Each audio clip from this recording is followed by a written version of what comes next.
দেশে প্রথম করোনার ভারতীয় ধরন শনাক্ত, উদ্বেগ স্বাস্থ্য বিভাগের। প্রকোপ থাকা পর্যন্ত স্থল সীমান্ত বন্ধ, আজও ৪৫ প্রাণহানি। নিষেধাজ্ঞা উপেক্ষা করে ঢাকা ছাড়ছে মানুষ, ফেরিঘাটে উদ্বেগজনক ভিড়।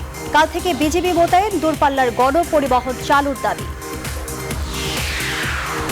খালেদা জিয়াকে বিদেশে নেওয়ার আনুষ্ঠানিকতা পূরণ করল আইন মন্ত্রণালয়। কাল ফাইল যাবে স্বরাষ্ট্রে, পাসপোর্ট পেলেই ভিসা প্রক্রিয়া। উপাচার্য সোফানের নিয়োগ স্থগিত করল রাজশাহী বিশ্ববিদ্যালয়ে। কাল শুরু তদন্ত কমিটি, শেষ না হওয়া পর্যন্ত যোগদান নয়। ৯ বছরে বিআরটি প্রকল্পের অগ্রগতি মাত্র ৫২ ভাগ। ১ বছরে ৪৮ ভাগ কাজ শেষ করা সম্ভব না, ফের মেয়াদ বাড়ানোর আভাস পরিচালকের। করোনার প্রকোপেও রেমিটেন্স প্রবাহের রেকর্ড অব্যাহত রাখতে বাজেটে থাকছে প্রণোদনা। কাজে লাগাতে প্রশিক্ষণের তাগিদ বিশেষজ্ঞদের। এবং বিশ্বকাপ বাছাইয়ে ৩৩ সদস্য প্রাথমিক দল ঘোষণা বাফুফের। শ্রীলঙ্কার সঙ্গে ওয়ানডে ঘিরে টাইগারদের অনুশীলন, সিরিজ নিয়ে আশাবাদী বিসিবি।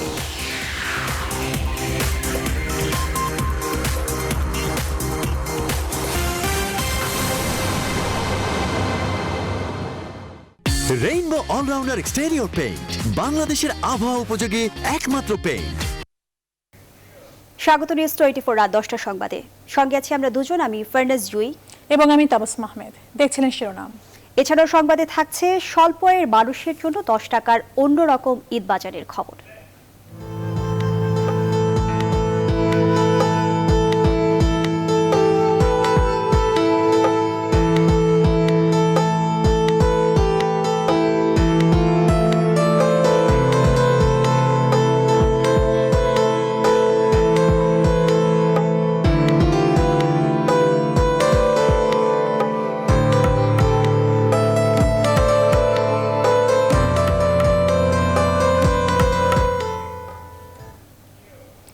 এবার বিস্তারিত এবং শুরুতেই করোনা পরিস্থিতি।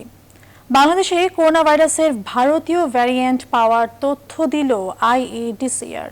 শনিবার স্বাস্থ্য বিভাগের অতিরিক্ত মহাপরিচালক নাসিমা সুলতানা জানান, ভারত থেকে বেনাপোল দিয়ে আসা ৬ জনের শরীরে কোভিড-১৯ ভাইরাসের উপস্থিতি পাওয়া গেছে, যাদের মধ্যে ২ জনের দেহে পুরোপুরি ভারতীয় ভ্যারিয়েন্ট নিশ্চিত করেছেন চিকিৎসকরা। বিশেষজ্ঞরা বলছেন, সর্বোচ্চ সতর্ক না থাকলে এবার বাংলাদেশকে এই মহামারীর চরম মূল্য দিতে হতে পারে। লাকমিনা জেসমিন সোমা জানাচ্ছেন বিস্তারিত। China notified the World Health Organization.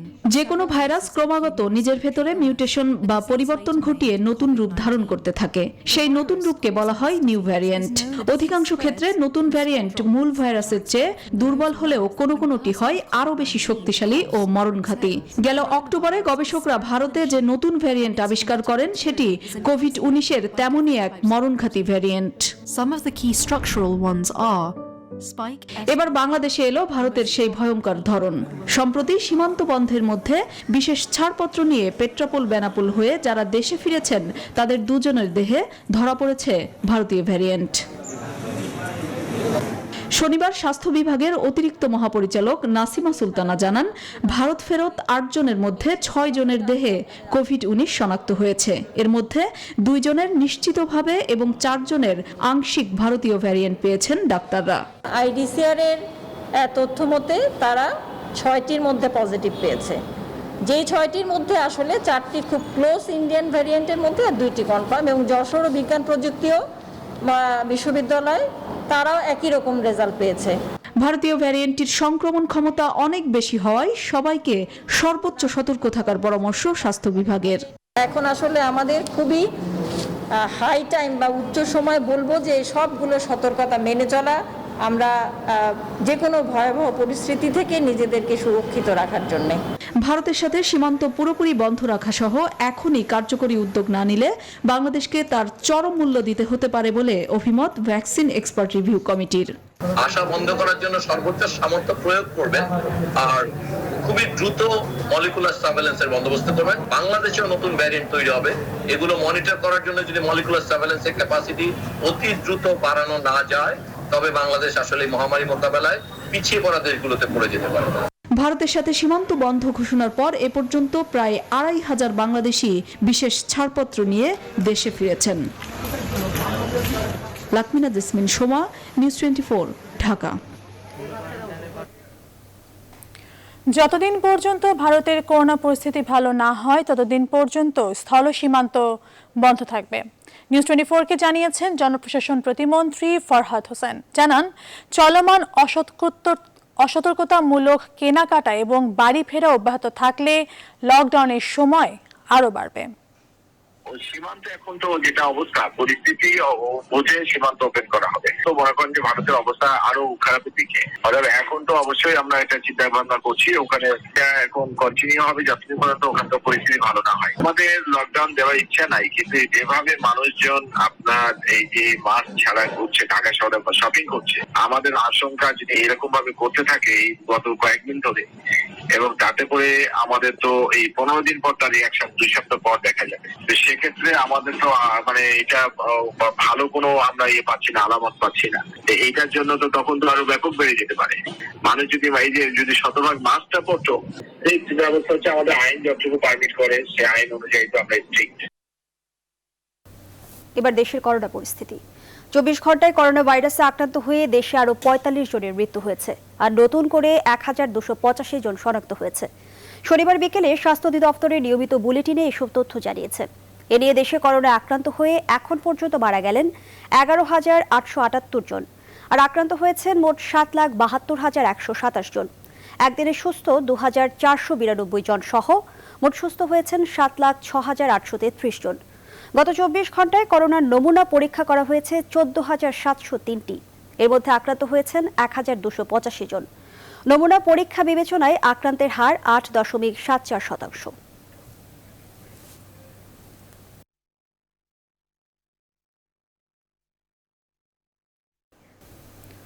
যাত্রীচাপে বন্ধ রাখা যায়নি শিমুলিয়া ও পাটুরিয়া নৌপথের ফেরি চলাচল। হাজারো ঘরমুখো মানুষ আর মরদেহবাহী অ্যাম্বুলেন্স পারাপারে শনিবার 2 রুটে মোট 5টি ফেরি চলাচলে বাধ্য হয় বিআইডব্লিউটিসি। সীমাহীন দুর্ভোগ মাথায় নিয়েও পদ্মার 2 রুটেই যাত্রী ও যানবাহনের উপচে পড়া ভিড় দেখা যায়। এদিকে ঘরমুখো মানুষের ঢল ঠেকাতে পাটুরিয়া, দৌলতদিয়া ও শিমুলিয়া বাংলাবাজার ফেরিঘাটে কাল থেকে বিজিবি মোতায়েনের সিদ্ধান্ত হয়েছে। নাজমুল হুদাকে সাথে নিয়ে আরিফিন শাকিল জানাচ্ছেন বিস্তারিত। বিআইডব্লিউটিসি এর মধ্যরাতে নিষেধাজ্ঞা টিকেনি 10 ঘন্টাও। শনিবার সকাল থেকে মরদেহবাহী অ্যাম্বুলেন্সের সারি আর হাজারো ঘরমুখো মানুষের চাপে নিষেধাজ্ঞা তুলে দিয়ে প্রথমে কুঞ্জলতা নামের একটি ফেরি চলাচলের অনুমতি দেয় বিআইডব্লিউটিসি। এরপর একে একে এনায়েতপুরী ও শাহপাড়া নামে 2টি ফেরিতে শিমুলিয়া ঘাট পার হন হাজার যাত্রী আর কয়েকশো ছোট বড় বাহন। ফেরি চলাচল বন্ধ থাকার ঘোষণার পরও সকাল থেকে শিমুলিয়া ঘাট অভিমুখী মানুষের ঢল নামে। তপ্ত গরমে কেউ প্রয়োজনে, বাকিরা ঈদের ছুটিতে বাড়ির পথে রওনা হয়ে পদ্মা পার হন অন্তত 6 থেকে 8 ঘন্টা অপেক্ষা করে। প্রত্যেকটা ডিস্ট্রিক্টে গাড়ি চলে এরকম আমরা জানি, বিদায় আমরা আসছি। এখন এখানে আইসা দেখি ফেরি বন্ধ। ঢাকাতে মুহূর্তে কেউ নাই, সেজন্য আমাকে ছুটি দিয়ে দিয়েছে, আমার এই কারণে যাওয়া লাগছে। উৎসব কোথায় পাই আপনার? আমাদের কারো আছে, আমাদের সাথে আমার ভাই মারা গেছে, আমার বাড়ি যেতে হবো, এখন আমি বাড়ি যেতে পারতাছি না। তবে সবচেয়ে বেশি ভোগান্তিতে পড়েন স্বজনহারা মানুষ। অ্যাম্বুলেন্সের দীর্ঘ সময় আটকে থাকায় অনেক মরদেহ পচে যাওয়ার উপক্রম হয়। উপায়ান্তর না দেখে বাবার লাশ নিয়ে বিকল্প পথে ছোটেন নাটোরের বাসিন্দা বাবুল মণ্ডল। 3টার সময় আসছি এখানে ঘাটে লাশ নিয়ে, প্রশাসনের জানাইছি, এরপর আপনার 99 ফোন দিছি, এমন তো কোনো উপকার কে থেকে পাই নাই। 2 ঘন্টা যাবত বসে আছি ঘাটে, কোনো ফেরি নাই। ফেরি কখন ছাড়ে তাও জানি না। ডেড বডির অবস্থা তো কন্ডিশন খারাপ। এখন এরকম যদি থাকা যায় তাহলে তো ডেড বডিতে গন্ধ বেরিয়ে যাবে, তারপর আশপাশে তো লোক তো যাওয়া যাবে না। পূর্ব ঘোষণা অনুযায়ী শনিবার সকাল থেকে পাটুরিয়া দৌলতদিয়া ফেরিঘাটে চলাচল পুরোপুরি বন্ধ থাকলেও মানুষের চাপে 2টি ফেরি চলাচলের অনুমতি দিতে বাধ্য হয় বিআইডব্লিউটিসি। আরিফিন শাকিল, নিউজ 24, মুন্সিগঞ্জ। শুধু ফেরি নয়, সড়ক পথেও বাড়ি চাচ্ছেন মানুষ। যে যেভাবে পারছেন খুঁজে নিচ্ছেন পরিবহন। রাজধানী থেকে উত্তরের বিভিন্ন জেলায় যাওয়ার প্রধান রুট গাবতলীতে শনিবার শত শত মানুষকে বাড়ির পথ ধরতে দেখা যায়। কয়েকজন একত্র হয়ে কিংবা 2 পরিবারের মানুষ এক হয়ে গাড়ি ভাড়া করেছেন, আবার অনেকে মোটর সাইকেলে ঝুঁকি নিয়ে রওনা হয়েছেন। গাড়ি ভাড়া করতে অনেকে সামাজিক মাধ্যমে যাত্রী খুঁজেছেন বলেও জানান। বাস না থাকায় প্রাইভেট কার ও মাইক্রোবাসগুলোই এখন প্রধান মাধ্যম হয়ে দাঁড়িয়েছে।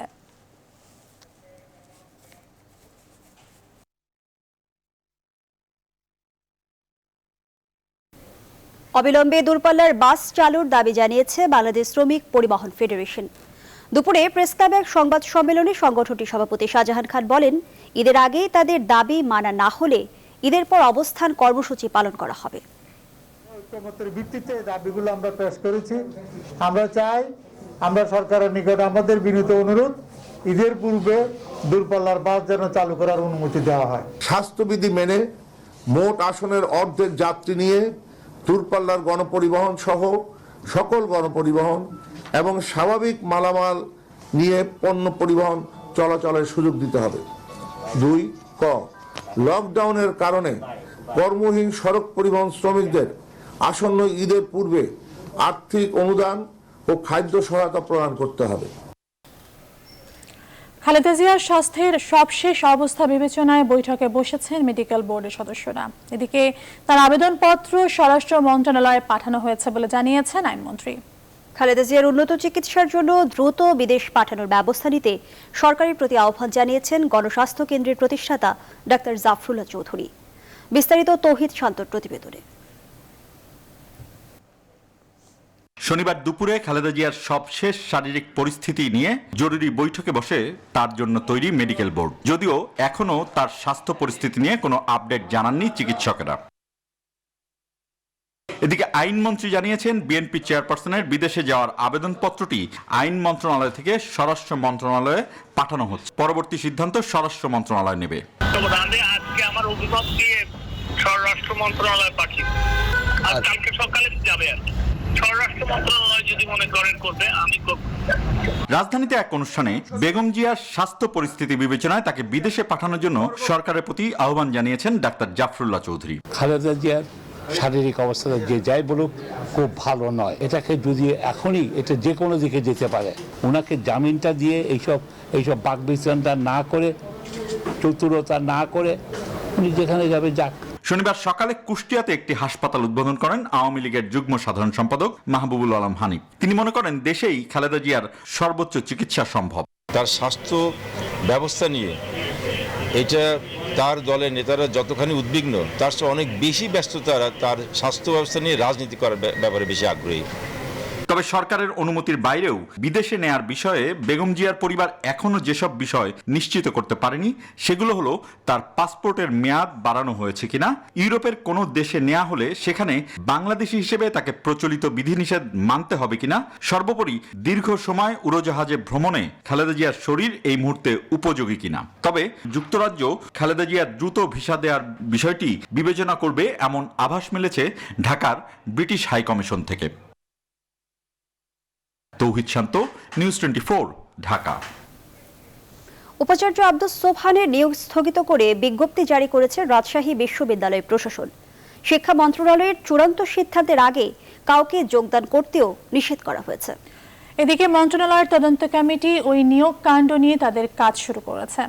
মন্ত্রণালয়ের নির্দেশনা অনুসারে কাজ চলবে বলে জানিয়েছেন সদস্যরাও। কাজী শাহেদের তথ্য ছবিতে ডেস্ক রিপোর্ট।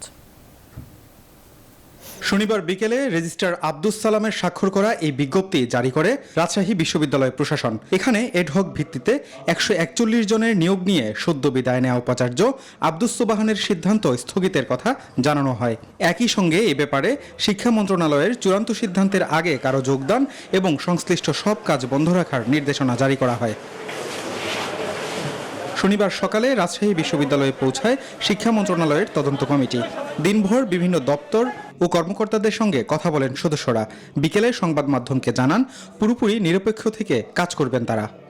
বর্তমানে যে পরিস্থিতি হয়েছে, এই পরিস্থিতির আলোকে শিক্ষা মন্ত্রণালয় একটি তদন্ত কমিটি গঠন করেছে। সেই তদন্ত কমিটির সদস্য হিসেবে আমরা এখানে এসেছি। মন্ত্রণালয় যেই কথা বলেছে সেই অনুযায়ী আমরা এর সাথে সংশ্লিষ্ট যারা রয়েছে সবার সাথে আমরা কথা বলেছি। আমরা সকল তথ্য উপাত্ত সংগ্রহ করেছি, কাগজপত্র আমরা দেখেছি। আমরা বিষয়গুলো বিশ্লেষণ করব, অ্যানালাইসিস করে আমাদের প্রতিবেদন আমরা শিক্ষা মন্ত্রণালয়ে জমা দেব। এদিকে একই দিনে বিশ্ববিদ্যালয় ক্যাম্পাসে আসেন সদ্য সাবেক উপাচার্য আব্দুস সোবহান। সাংবাদিকদের প্রশ্নের জবাবে তিনি দাবি করেন, শেষ দিনে যেসব নিয়োগ দেওয়া হয়েছে সেগুলো আগেই নিয়োগের কথা ছিল। দীর্ঘদিন ধরে এসব নিয়োগ আটকে ছিল। 2013 সালের পর 2021 সালে 8 বছরের মধ্যে কোনো নিয়োগ হয়নি। আমরা এই নিয়োগ নেওয়ার প্রক্রিয়া শুরু করেছিলাম। সেই প্রক্রিয়ার মধ্যে হঠাৎ করে করোনা আসে, এক রাতে 544 জন দিয়েছে। সেইটার কি কোনো রকম নিষেধাজ্ঞা আসছে বা সেইটা কি কোনো রকম তদন্ত কমিটি হয়েছে? তা তো হয়নি। তাহলে এখন শুধুমাত্র ছাত্রলীগকে চাকরি দেওয়ার কারণে এটা তদন্ত করতে হবে, আমি তো ব্যক্তির স্বার্থে করিনি। গেল বৃহস্পতিবার উপাচার্য আব্দুস সোবাহানের শেষ কর্মদিবসে 141 জনের অ্যাডহক নিয়োগ বিজ্ঞপ্তি প্রকাশ হয়। এ নিয়ে ছাত্রলীগের দু গ্রুপের সংঘর্ষের পর সমালোচনা হয় প্রায় সব মহলে। Desk report, news 24। 9 বছরে ঢাকায় বাসের জন্য আলাদা লেন তৈরির বিআরটি প্রকল্পে অগ্রগতি মাত্র 52 ভাগ। লক্ষ্যপূরণে আগামী 1 বছরে শেষ করতে হবে বাকি 48 ভাগ কাজ। প্রকল্পের ব্যবস্থাপনা পরিচালকই আরেক দফার সময় বাড়ার ইঙ্গিত দিয়েছেন। আর যোগাযোগ বিশেষজ্ঞদের মতে এরকম একটি মেগা প্রকল্পের বাকি অর্ধেক কাজ 1 বছরে শেষ করা প্রায় অসম্ভব। দাবুর রহমানের রিপোর্টে বিস্তারিত। রাজধানীর বিমানবন্দর থেকে গাজীপুর পর্যন্ত পুরো সড়কই এমন ব্যস্ত দিনরাত বেশিরভাগ সময়। সঙ্গে যোগ হয়েছে করোনা মহামারী। এই বাস্তবতায়ও স্বাস্থ্যবিধি মেনে এগুচ্ছে বাস র্যাপিড ট্রানজিট বিআরটি প্রকল্পের কাজ। কাজ করে 8 ঘন্টা 9 ঘন্টা। ফ্লাইওভার ব্রিজ ক্যাফের কাজ চলছে। আর কবে হবে ব্রিজের কাজ চালু না বন্ধ, তো এই রাস্তা ঠিক হবে না। কষ্ট দুঃখে চলতেছি। 2012 সালে শুরু হয় দেশের প্রথম বাসের জন্য আলাদা লেন তৈরির বাস র্যাপিড ট্রানজিট বিআরটি প্রকল্প। 2016 সালে শেষ হয়ে যাওয়ার কথা ছিল ঢাকা গাজীপুর বাস র্যাপিড ট্রানজিট বিআরটি প্রকল্পের কাজ, কিন্তু কয়েক দফার সময় পিছিয়ে এখন নতুন লক্ষ্যমাত্রা 2022 সালের এপ্রিল। কাজের অগ্রগতি 51.8 ভাগ। এমন 3 ভাগে ভাগ হচ্ছে ঢাকা গাজীপুর মহাসড়ক, যার মাঝের অংশ দিয়ে চলবে বিআরটি বাস। এরই মধ্যে প্রায় 7 কিলোমিটার সড়ক এমন উন্নত মানের পিচ ঢালাই শেষ হয়েছে। আসছে জুনের মধ্যে পুরো রাস্তা এরকম করার টার্গেট কর্তৃপক্ষের। 30 জুনের মধ্যে আমরা পাবলিকের ভোগান্তিটা কমানোর জন্য এক্সিস্টিং রাস্তাটা একটা গুড শেপে নিয়ে আসবে। আর 22 এপ্রিলের মধ্যে বিআরটির যে টোটাল করিডোর, যেটা উপরে নিচে সব মিলিয়ে এটা ইনফ্রাস্ট্রাকচার কমপ্লিট হয়ে যাবে। বিভিন্ন জায়গায় মাথা তুলে দাঁড়িয়েছে এমন পিলার। পুরো পথে চলমান 6টি ফ্লাইওভার নির্মাণ কাজ। তবে 2012 থেকে 2021 এই 9 বছরে প্রকল্পের অগ্রগতি 52 ভাগ। কর্তা ব্যক্তিদের বক্তব্যে স্পষ্ট, 2022 এপ্রিলেও প্রকল্প শেষ না হওয়ার শঙ্কাই বেশি।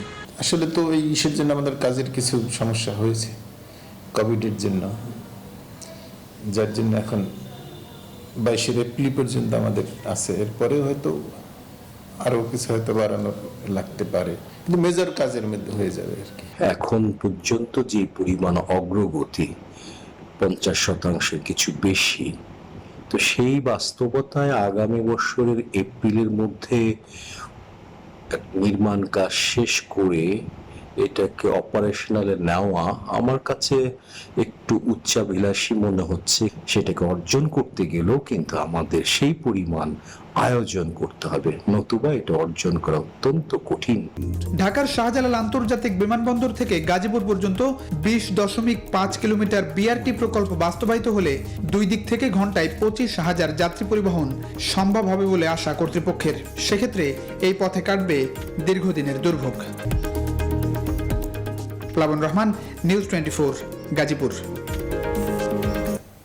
সংবাদের এই পর্যায়ে একটা বিরতি দিচ্ছি, ফিরছি খুব শীঘ্রই, সাথেই থাকুন।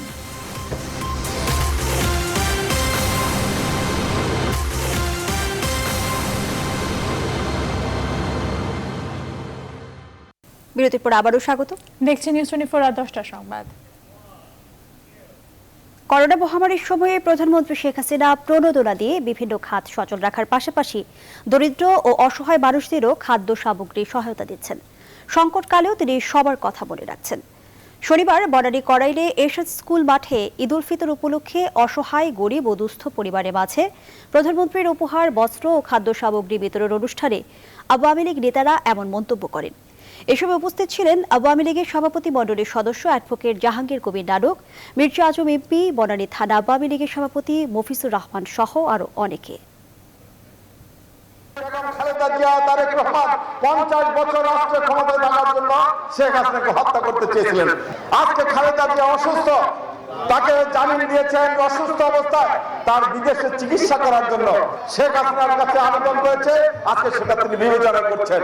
করোনা আক্রান্ত হয়ে আমাদের পার্শ্ববর্তী দেশ ভারত, দিল্লি তছনছ হয়ে যাচ্ছে। একদিকে আল্লাহ তাআলার রহমত, আর একদিকে আমাদের প্রধানমন্ত্রী শেখ হাসিনার বিচক্ষণতা সাহসিকতার কারণে, নিষ্ঠার কারণে, সততার কারণে আজকে বাংলাদেশ আমরা এইভাবে বসে আমরা কথা বলতে পারি। এবারে সারার সৌজন্যে ঈদ বাজারের খবর।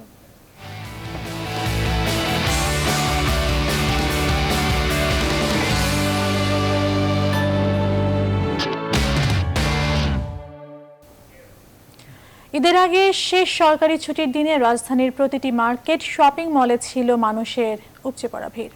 মানুষের এমন উপস্থিতিতে বেড়েছে বেচে বিক্রির পরিমাণও। সামনে বিক্রি আরো বাড়বে বলে আশা করছেন দোকানিরা। নাইমাল জিকুর প্রতিবেদন। সপ্তাহ বাদেই ঈদ, আর এই ঈদের আনন্দকে বাড়িয়ে তুলতে কেউ নিজের জন্য, কেউ বা স্ত্রী, সন্তান বা বাবা মায়ের জন্য নতুন পোশাক কিনতে ভিড় করেছেন রাজধানীর মার্কেট ও শপিং মলগুলোতে। দীর্ঘদিন পর কেনাকাটা করতে পেরে যেন প্রাণ ফিরে পেয়েছেন ক্রেতারা।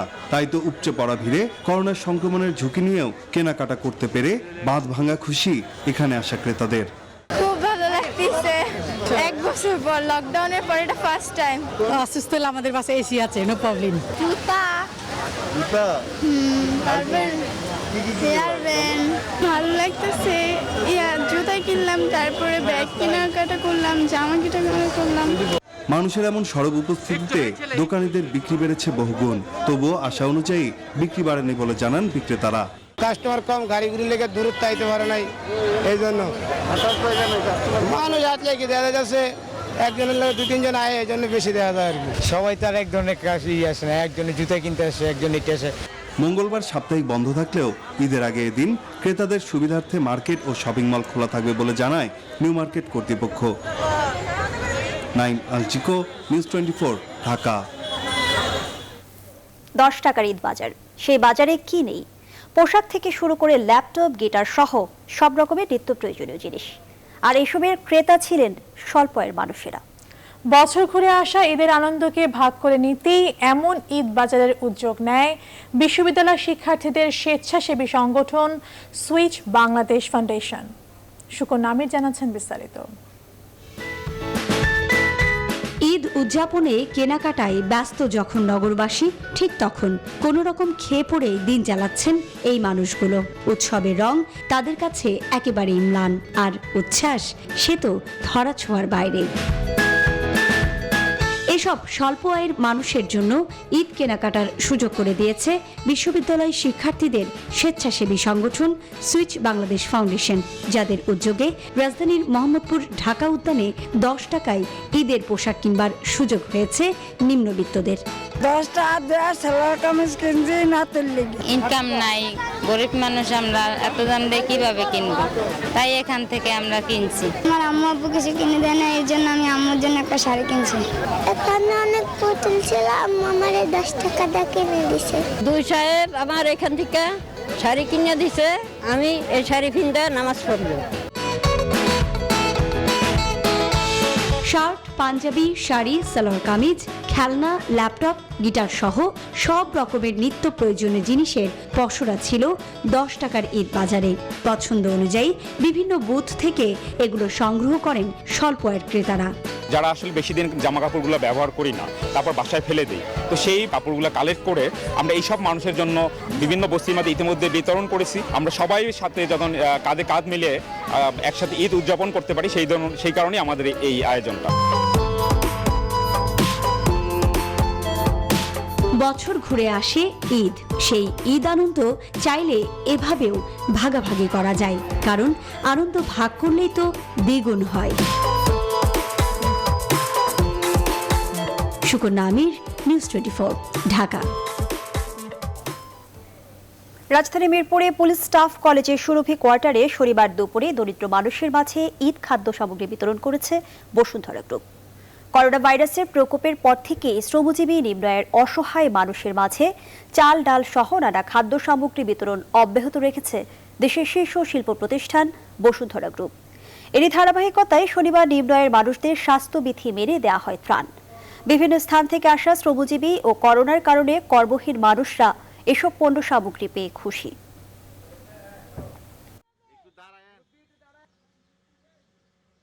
বসুন্ধরা গ্রুপের চাল, ডাল, আটা, সেমাই, সুজিগুলো আমরা কালার কন্ট্রোল খাদ্য কণ্ঠ শুভ সংঘের মাধ্যমে সারা দেশের বিভিন্ন হতদরিদ্র মানুষের কাছে পৌঁছে দিচ্ছি। আমরা একজনে দিছে খাবার, ঈদের খাবার দিছে। করোনা আমরা কাজ কাম করতে পারি না, আমরা অনেক কষ্ট করে চলি। এখন বসুন্ধরা থেকে আমাকে খাবার দিছে, আমাকে অনেক ভালো লাগতেছে। সংবাদের এই পর্যায়ে নিচ্ছে আর একটি বিরতি, সাথেই থাকুন।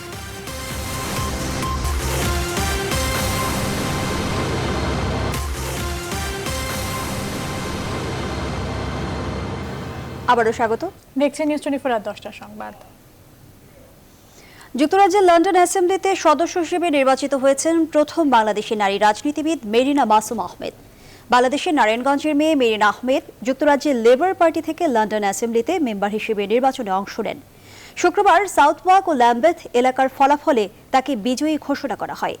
ব্রিটেনের গেল সংসদ নির্বাচনে সাউথ ইস্ট লন্ডনের বেকেনহাম আসন থেকে লেবার পার্টির প্রার্থী ছিলেন ব্যারিস্টার মেরিনা আহমেদ। মা বাবার সঙ্গে 6 মাস বয়সে ব্রিটেনে আসেন মেরিনা। গেল 30 বছরের বেশি সময় ধরে লেবার পার্টির সক্রিয় সদস্য হিসেবে রাজনীতি করছেন মেরিনা।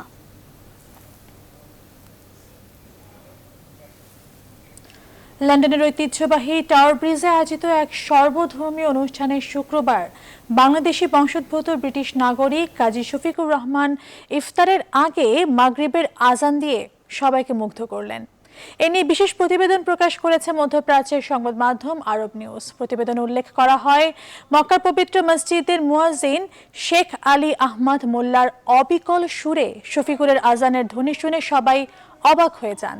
ছোটবেলা থেকে আজান দেওয়ার অভ্যাস ছিল কাজী শফিকুর রহমানের। তিনি মূলত ব্যবসায়ী।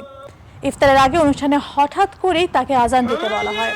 এ সময় তার আজানের সুর অনুষ্ঠানে মুগ্ধতা ছড়ায়। অনেকে ভিডিও করে সামাজিক যোগাযোগ মাধ্যমেও ছড়িয়ে দিয়েছেন এটি।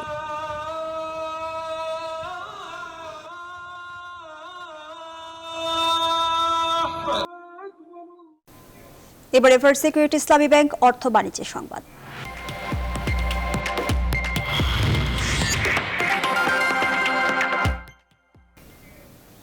প্রবাসী কল্যাণ ও বৈদেশিক কর্মসংস্থান মন্ত্রণালয়ে উদ্বোধন করা হলো আমি প্রবাসী অ্যাপ এবং ওয়েব পোর্টাল। শনিবার সকালে ভার্চুয়াল বৈঠকের উদ্বোধন করেন প্রবাসী কল্যাণ মন্ত্রী ইমরান আহমদ। বিশেষ অতিথি ছিলেন প্রধানমন্ত্রী কার্যালয়ের মুখ্য সচিব ডক্টর আহমদ কাইকাউস। এ সময় তারা বলেন, অভিবাসী কর্মীদের পাঠানো রেমিটেন্স আর্থ সামাজিক অবস্থার বিকাশে গুরুত্বপূর্ণ ভূমিকা রাখছে। এই অ্যাপ্লিকেশন প্রবাসী অভিবাসন প্রক্রিয়ায় বিরাজমান জটিলতা দূর করবে বলেও মনে করেন তারা।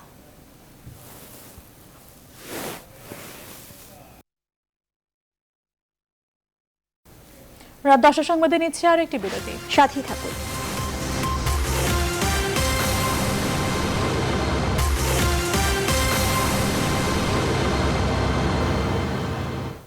বিরতির পর আবারও স্বাগত, দেখছেন নিউজ 24 রাত 10টার সংবাদ।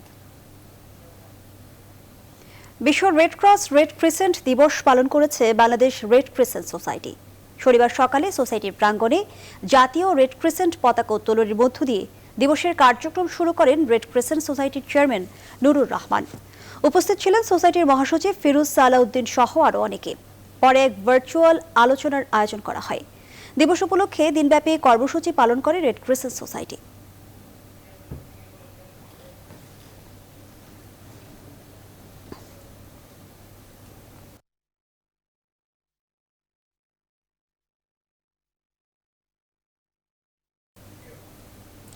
আন্তর্জাতিক প্রসঙ্গ। আফগানিস্তানের রাজধানী কাবুলের স্কুলের সামনে বোমা হামলায় অন্তত 40 জন নিহত হয়েছেন, আহত হয়েছেন অর্ধশত। হতাহতের মধ্যে সাইদ উল শাহাদা নামে ওই স্কুলের বেশিরভাগ ছাত্রী রয়েছে। হামলার পর পুরো এলাকায় শিক্ষার্থীদের বই খাতা রক্তাক্ত অবস্থায় পড়ে থাকতে দেখা যায়। আহতদের মধ্যে 45 জনকে জরুরি ভিত্তিতে হাসপাতালে নিয়ে যাওয়া হয়। শনিবার শীতে অঞ্চলে চালানো এই বোমা হামলার জন্য জঙ্গি গোষ্ঠী আল কায়দাকে দায়ী করেছে কাবুল পুলিশ। এ পর্যায়ে জানাবো খেলার খবর। শ্রীলঙ্কার বিপক্ষে ঘরের মাঠে 3 ম্যাচের ওয়ানডে সিরিজকে সামনে রেখে অনুশীলন করেছে জাতীয় ক্রিকেট দল। শনিবার মিরপুরের শেরেবাংলা জাতীয় ক্রিকেট স্টেডিয়ামের সেন্টার উইকেটে দীর্ঘ সময় ধরে ব্যাটিং বোলিংয়ের অনুশীলন করেন রিয়াদ আফিফরা। এদিন শ্রীলঙ্কা থেকে টেস্ট খেলে ফেরা ওয়ানডে স্কোয়াডের ক্রিকেটারদের যোগ দেওয়ার কথা থাকলেও অনুমতি না মেলায় তারা যোগ দেননি অনুশীলনে। তবে রোববারের অনুশীলনে তাদের যোগ দেওয়ার কথা বিসিবির পক্ষ থেকে জানানো হয়েছে।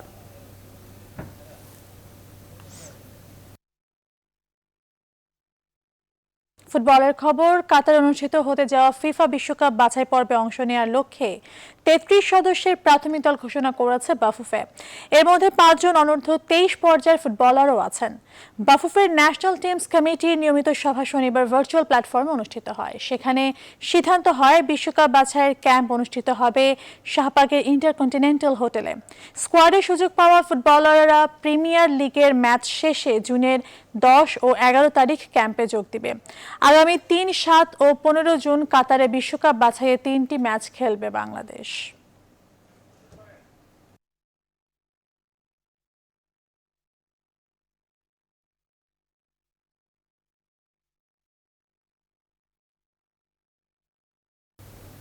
রাত 10টার সংবাদ এ পর্যন্তই।